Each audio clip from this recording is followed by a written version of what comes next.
Have you ever found yourself forgetting names, losing track of time? The days blur, you sleep more, you speak less. And somehow, the world grows smaller without making a sound. This is how it often begins. Not with a crisis, but with quiet disconnection, especially after 65. One missed call, a canceled lunch, the end of a long career. At first, the silence feels peaceful, maybe even welcome. But over time, the silence turns sticky. The calendar stays blank, the phone doesn't ring, and without realizing it, your world begins to shrink. This isn't just sadness. It's biology. Loneliness can kill. What happens to your brain if you stop socializing after 65 isn't just a philosophical question, it's a medical one. In fact, research shows that chronic loneliness carries the same risk of early death as smoking 15 cigarettes a day. It's one of the most dangerous health risks of being alone in old age. But here's the twist. What if you enjoy solitude? Does that mean you're doomed? Not at all. There's a difference between healthy solitude and dangerous isolation. But what's happening inside your cells might still surprise you. Because how loneliness affects aging and the brain goes far deeper than mood. It literally changes your DNA. In 2023, the U.S. Surgeon General called loneliness a public health crisis. It shrinks memory centers in your brain, weakens your immune system, and yes, it even wears down your heart, literally. We're only beginning to understand how loneliness affects aging and the brain, and the results are sobering. Still, this isn't a lecture about being more social. It's about finding quiet, meaningful connection your way. In this video, we'll explore what really happens when we stop socializing after 65, and how to protect your memory, your heart, and your independence, even if you love your alone time. Let's begin. Let me tell you about Martha. She's 72, widowed. Once a regular at church, she slowly stopped going after her husband passed. She insists she's fine, keeps herself busy with books and crossword puzzles. But over time, her memory started slipping. Her sleep grew restless. She couldn't shake this nagging ache in her chest that she chalked up to just getting older. Then there's James. He's 68, retired school teacher, played golf every Saturday until a knee injury knocked him off the course. Now he spends his afternoons watching television reruns, feeling, in his words, useless. He hasn't spoken to his old friends in months. He says he doesn't want to bother anyone. Martha and James don't think they're lonely, but something vital is missing, and their health is paying the price. It's a real example of how social isolation impacts seniors over 65. Not just emotionally, but biologically. The biology of loneliness. What science shows. Loneliness isn't just an emotion, it's a biological signal, as real as hunger or thirst. When we're disconnected from others, our body interprets it as danger. Stress hormones like cortisol shoot up, our immune system weakens, inflammation spreads, the heart works harder, the brain slows down. In fact, older adults who are socially isolated have a 29% higher risk of premature death. That's not just from depression. It's from heart disease, stroke, type 2 diabetes, even Alzheimer's. It's one reason why seniors over 65 need social interaction, not for company, but for survival. A 2022 study from UCLA showed that long-term loneliness actually shortens our telomeres, the protective caps on the ends of our DNA. Think of them as the plastic tips on shoelaces. When they wear down, aging accelerates, and loneliness grinds them down faster than most people realize. Sleep gets disrupted, digestion weakens, our entire system gets thrown off rhythm. And yet, there's hope. Because this process isn't permanent. The body, even in later years, is beautifully adaptable. With the right support, it can heal. What the aging brain needs, and what happens without it. Your brain is a social organ. It thrives on interaction, on stimulation, novelty, and even small talk. Without that, the hippocampus, the part of your brain that forms new memories, begins to shrink. Verbal recall slows, dopamine levels drop, which saps your motivation. You start forgetting names, losing track of time, withdrawing even further. This is exactly what happens to your brain if you stop socializing after 65. And it raises the difficult but necessary question: does loneliness cause memory loss in older adults? The science increasingly says yes. But the good news? This is reversible. Even a 30-minute conversation a day can spark activity in critical brain regions. That's how powerful connection is. A 2021 study from Johns Hopkins found that socially active seniors maintained larger hippocampal volume and better memory retention. It doesn't take deep, emotional conversations. Even light, friendly interactions can serve as mental exercise.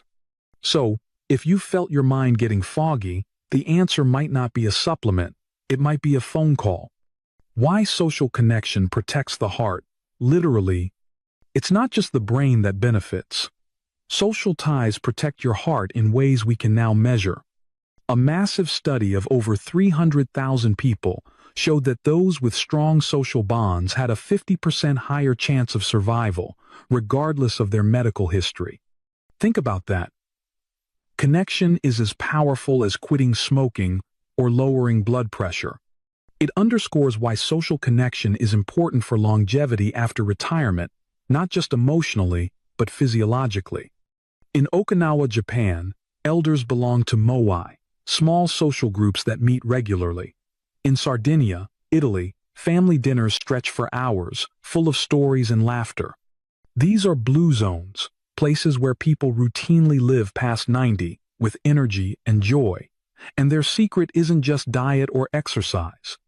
It's daily connection, casual touch, shared meals, purposeful roles in the community. Hugs and conversations trigger oxytocin, the bonding hormone. It lowers blood pressure, calms inflammation, and strengthens immunity. Even petting a dog or chatting with your mailman boosts endorphins. In contrast, the health risks of being alone in old age are far-reaching: increased inflammation, higher rates of heart disease, and greater vulnerability to stress. Connection protects you from the inside out. It's one of the cornerstones of social wellness for seniors over 65. Isolation versus loneliness. There's a difference. Now, I want to pause here and make something very clear. Isolation is a lack of contact. Loneliness is a lack of connection, and the two aren't always the same.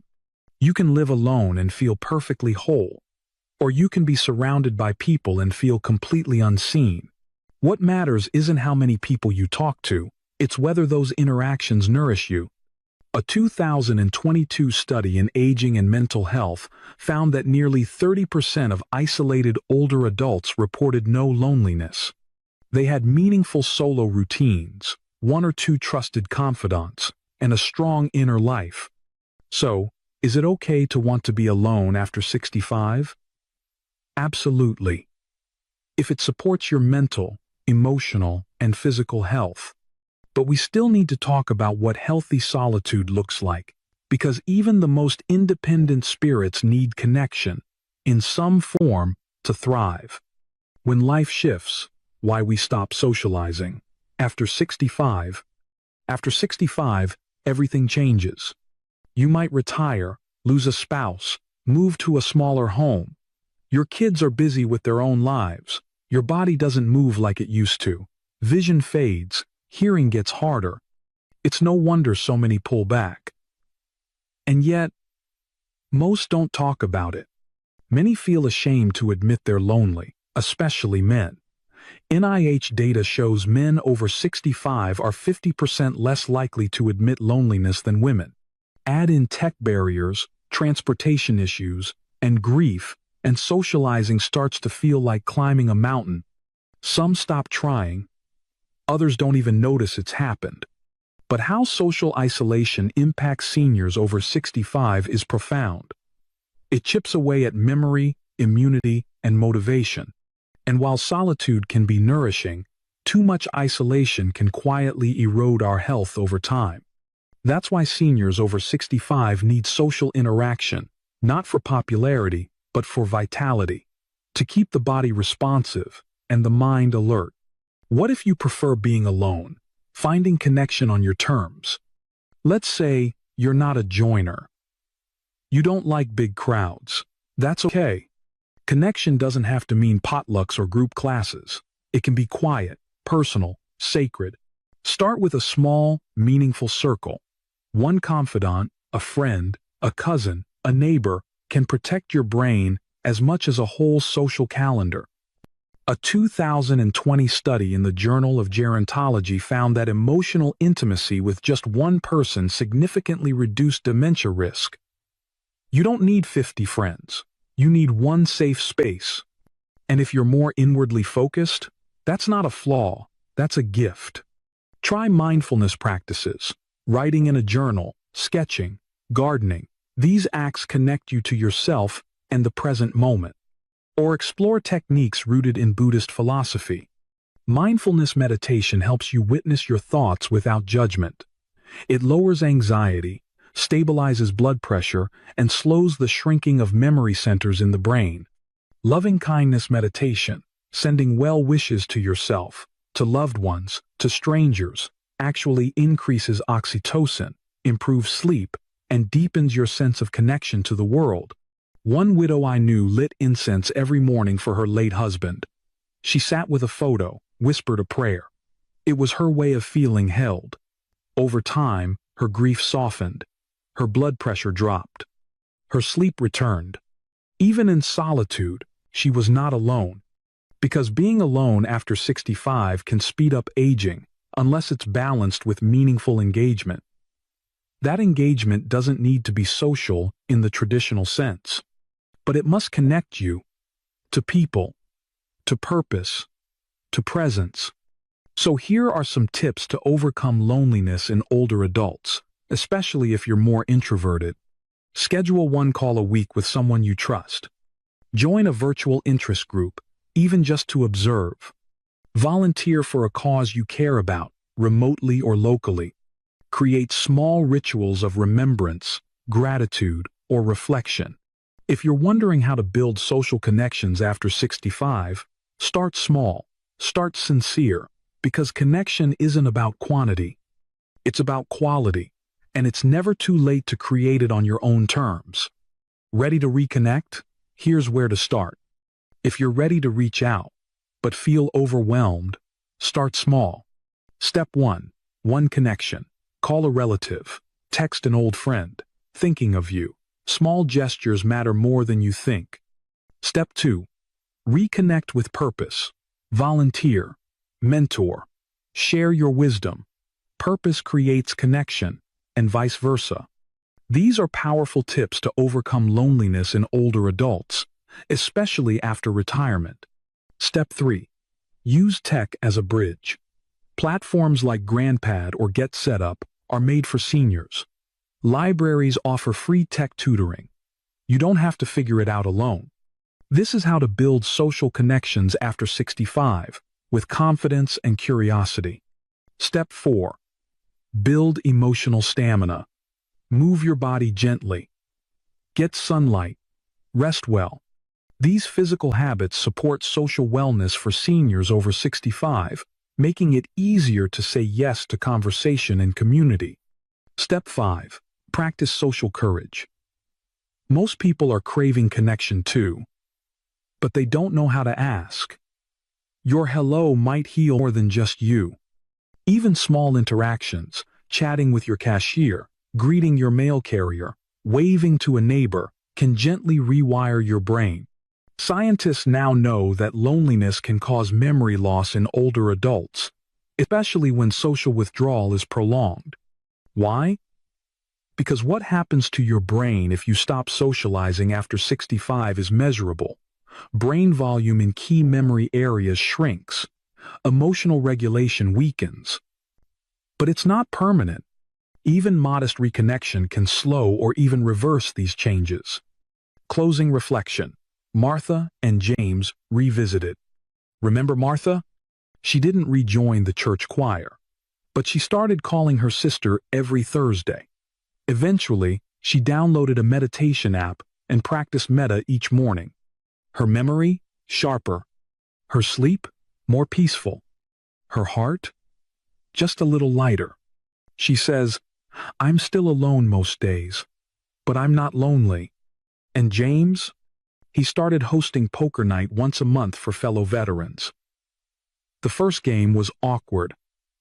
The second, a little better. Now, it's the highlight of his month. "It took me a year to admit I missed the camaraderie," he told me, "but I did, and it feels good to laugh again." After 65, connection doesn't need to look like it used to. It doesn't need to be loud or crowded. It just needs to feel real. Through conversation, through stillness, through soil, through song, there are so many ways to feel alive again. You don't have to be popular, you just have to be present. And you're not alone. Let's keep going. Do you thrive in quiet solitude, or does your heart light up around others? Let me know in the comments. I read every single one. If this video resonated with you, please like, subscribe, and share it with someone over 60. Together, we can break the silence around loneliness.